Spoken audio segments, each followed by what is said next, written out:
आइए दोस्तों बात करते हैं चीनी वायरस से जुड़ी तमाम बड़ी खबरों से संबंधित ताजा अपडेट्स को जानेंगे। इसके अलावा देश और दुनिया से जुड़े कुछ और खबरों पर भी नजर डालेंगे। पहला अपडेट आप देख सकते हैं, कोरोना वायरस के ताजा आंकड़ों की बात करें दोस्तों तो पिछले 24 घंटों के दौरान 9,985 नए मामले देखे गए हैं और इसके बाद अभी देश में कोरोना मरीजों की संख्या का आंकड़ा 2,76,000 के पार पहुंच चुका है। जबकि दोस्तों अब तक टोटल भारत में 7,745 लोगों की जान जाने की खबर है। पिछले 24 घंटों के दौरान 276 लोगों की जान गई। और एक बड़ी खबर आप देख सकते हैं कोरोना वायरस को लेकर कि महाराष्ट्र में कोरोना से 2562 पुलिसकर्मी पीड़ित हैं। 34 लोगों की जान गई है। संक्रमितों में 1908 और मृतकों में 21 लोग मुंबई पुलिस के शामिल हैं। लेकिन एक राहत की बात यह है दोस्तों कि पिछले 48 घंटों के दौरान महाराष्ट्र में एक भी पुलिसकर्मी कोरोना से पॉजिटिव नहीं पाया गया। ये अच्छी बात है क्योंकि आपको पता होगा लॉकडाउन में ढील के बाद भारत में कोरोना वायरस के मामले लगातार बढ़ते जा रहे हैं। देश भर में अब तक दोस्तों कोरोना वायरस से संक्रमित लोगों की संख्या 2,76,000 को पार कर गई है। और इसी बीच स्वास्थ्य मंत्रालय द्वारा जारी आंकड़ों के मुताबिक महाराष्ट्र में पिछले 24 से 48 घंटों के दौरान एक भी कोई नया पुलिस का कोरोना पॉजिटिव केस नहीं देखने को मिला। अच्छी बात है। और एक अपडेट देख सकते हैं कि पूरे मई में 4251 लोगों की मौत हुई। जून के 9 दिनों में ही 3494 केस भी मई से 1.25 लाख से ज्यादा निकले हैं।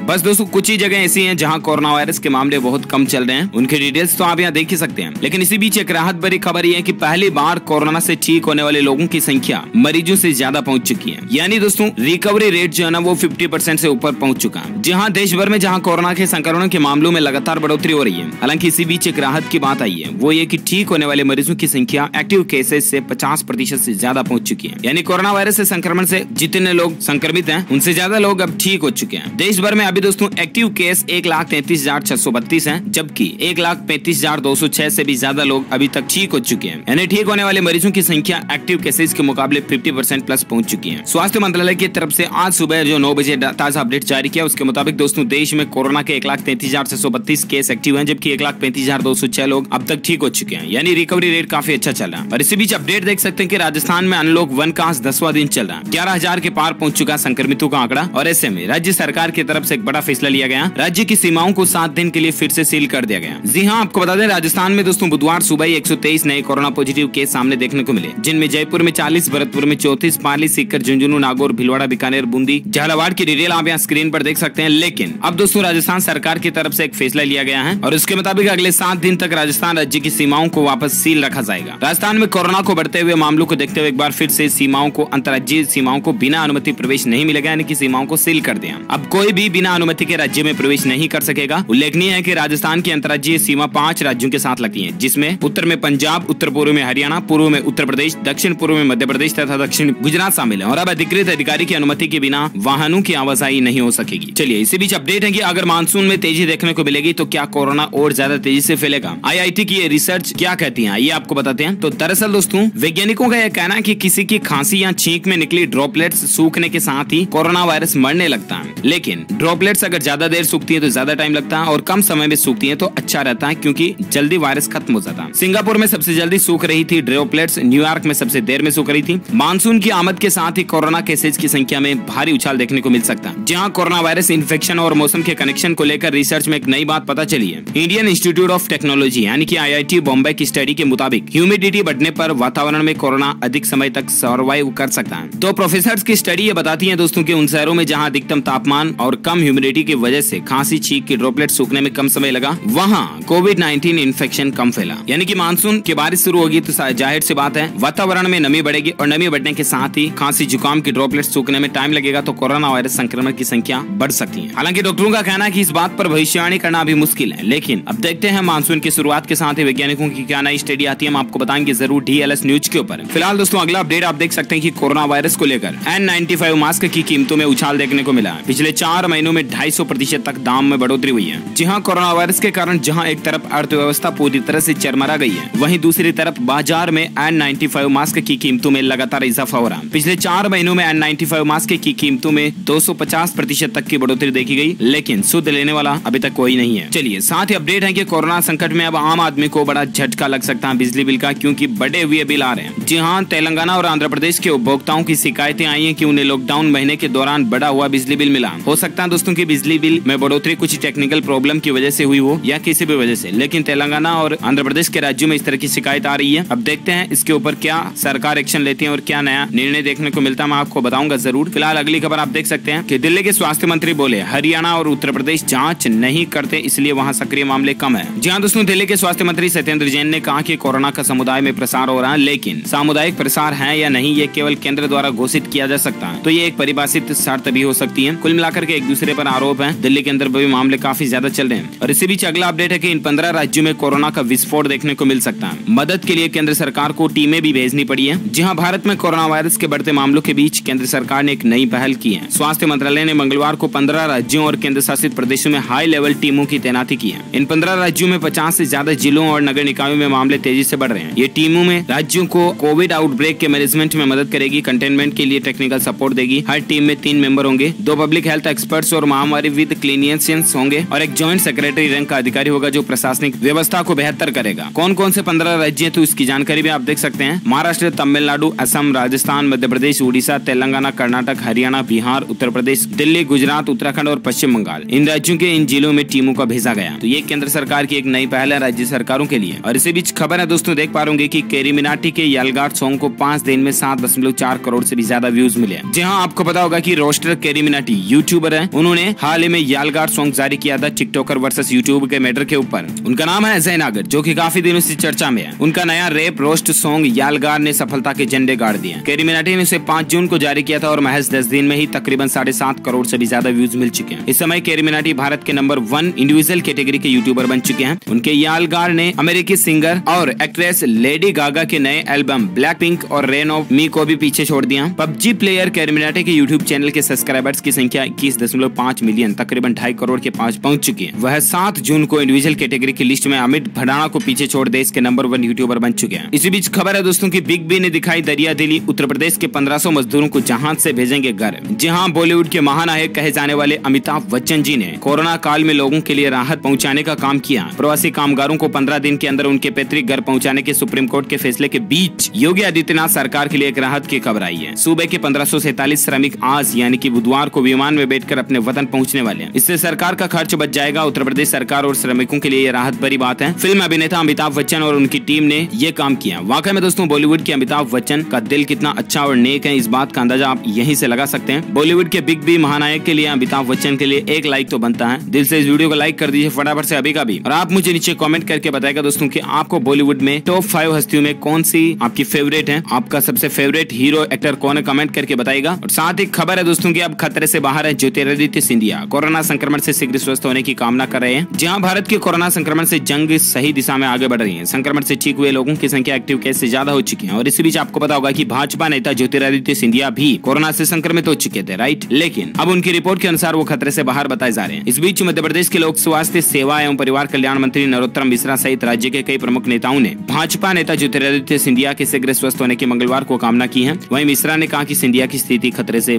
बाहर है। और इसी बीच खबर है दोस्तों कि अगर आप ट्विटर सोशल मीडिया का इस्तेमाल करते हैं ना, तो आपके लिए अच्छी खबर है। ट्विटर ने एक नया फीचर लॉन्च किया जिसका नाम है फ्लीट, और इसके माध्यम से 24 घंटों में आप अपने कंटेंट को अपने आप हटा सकते हैं। भारत में इसकी टेस्टिंग भी शुरू हो चुकी है। सोशल मीडिया साइट ट्विटर को लेकर अपडेट आप देख सकते हैं। बहुत ज्यादा आप इस तरह का फीचर देख पाएंगे ट्विटर में, इंडिया में भी, जिसके जरिए दोस्तों आप ट्वीट करते हो ना, उसके बाद 24 घंटे के अंदर अंदर ट्वीट ऑटोमेटिक डिलीट हो जाएगा, है ना। तो ये ट्विटर कंपनी की तरफ से एक नई पहल है। चलिए साथ ही बात करें आज के मौसम समाचार वेदर न्यूज अपडेट को लेकर। देख पा रहे होंगे संपूर्ण भारत के अगले 24 घंटों के मौसम पूर्वानुमान में अनुमान जताया जा रहा है दोस्तों के अगले 24 घंटों के दौरान आंध्र प्रदेश, अंडमान और निकोबार द्वीप समूह, तेलंगाना और उड़ीसा के दक्षिण तटीय हिस्सों पर मध्यम से तेज बारिश होने की संभावना है। कोंकण, गोवा, गुजरात, तटीय कर्नाटक, केरल और पूर्वोत्तर भारत में भी हल्की से मध्यम बारिश के साथ कुछ जगहों पर भारी बारिश हो सकती है। पंजाब के कुछ हिस्सों में, विदर्भ और मराठवाड़ा के कुछ भागों में हल्की बारिश का अनुमान है। सिक्किम, उप हिमालय, पश्चिम बंगाल और दक्षिण पश्चिमी मध्य प्रदेश में भी 1-2 जगहों पर बारिश हो सकती है। मध्य महाराष्ट्र, आंतरिक कर्नाटक, छत्तीसगढ़ और आंतरिक उड़ीसा में गरज के साथ हल्की बारिश होने के आसार हैं। तो ये रहे दोस्तों अगले 24 घंटों के संपूर्ण भारत के मौसम पूर्वानुमान। उम्मीद आपको जानने मिला होगा। और इसके साथ ही और एक अपडेट देख सकते हैं कि अरविंद केजरीवाल बोले अब दिल्ली में तेजी से फैल रहा कोरोना, हम केंद्र सरकार का हर फैसला मानेंगे। जहां आखिरकार दिल्ली के मुख्यमंत्री अरविंद केजरीवाल केंद्र सरकार का फैसला मानने के लिए राजी हो चुके हैं। बुधवार को उन्होंने बताया कि आने वाले समय में कोरोना दिल्ली में बहुत तेजी से फैलने वाला है। केजरीवाल ने कहा कि मंगलवार को राज्य आपदा प्रबंधन प्राधिकरण की बैठक थी। वहां जो आंकड़े पेश किए गए उसके मुताबिक दिल्ली में 15 जून तक 44,000 केस हो जाएंगे, जो अभी 31,000 है। 30 जून तक 1 लाख और 15 जुलाई तक 2.5 लाख तक केस होने की संभावना है। 31 जुलाई तक 5 लाख तक कोरोना केस दिल्ली में हो सकते हैं। और इसलिए दिल्ली के मुख्यमंत्री मुख्यमंत्री अरविंद केजरीवाल ने फैसला लिया कि अब केंद्र सरकार जो भी बातें बताएगी उनको मानेंगे। और इसके अलावा भी आपको पता होगा, हाल ही में दिल्ली के मुख्यमंत्री ने जो कहा था कि दिल्ली के अस्पतालों में सिर्फ दिल्ली का ही इलाज होगा, उस पर दिल्ली के उपराज्यपाल यानी कि एलजी ने जो फैसला बदला था कि अब दिल्ली के अस्पतालों में किसी भी नागरिक का इलाज हो सकता है, तो उस फैसले को भी फाइनली अरविंद केजरीवाल मान चुके हैं। ये भी राहत की बात है। और इसी बीच खबर है दोस्तों कि प्रधानमंत्री किसान सम्मान निधि योजना की नई लिस्ट जारी हो चुकी है। 6,000 रुपए सालाना पाने वाले किसानों की लिस्ट में आपका नाम है या नहीं, इसकी जानकारी अगर आप भी जानकारी चेक करना चाहते हैं तो www.pmkisan.gov.in पर जाकर के चेक कर सकते हैं। ये गवर्नमेंट का ऑफिशियल पोर्टल है। अगर आपका नाम नहीं है और आप इसके पात्र यानी योग्य हैं, तो आप अपने नजदीकी मित्र सेंटर पर जाकर के आपका भी नाम जुड़वा सकते हैं और इस लिस्ट में शामिल हो सकते हैं। ओके दोस्तों, तो इस वीडियो में आज दिन भर के तमाम बड़ी खबरों के मुख्य समाचार का अपडेट वीडियो फिनिश होता है। आप मुझे नीचे कमेंट करके बताएगा दोस्तों कि आप कौन से राज्य में रहते हैं, ताकि मैं आपके राज्य के समाचार भी आपके मोबाइल तक पहुंचा पाऊंगा। दिल से इस वीडियो को लाइक करना, ज्यादा से ज्यादा अपने दोस्तों के साथ फेसबुक और व्हाट्सएप पर शेयर करना। अगर आप DLS न्यूज चैनल पर पहली बार आए हैं तो चैनल को सब्सक्राइब करके बेल आइकन भी जरूर दबा देना, ताकि आपको रोजाना की ताजा खबरें तुरंत आपके मोबाइल पर मिलती रहेगी। Thank you, take care, good bye, जय हिंद, जय भारत, वंदे मातरम।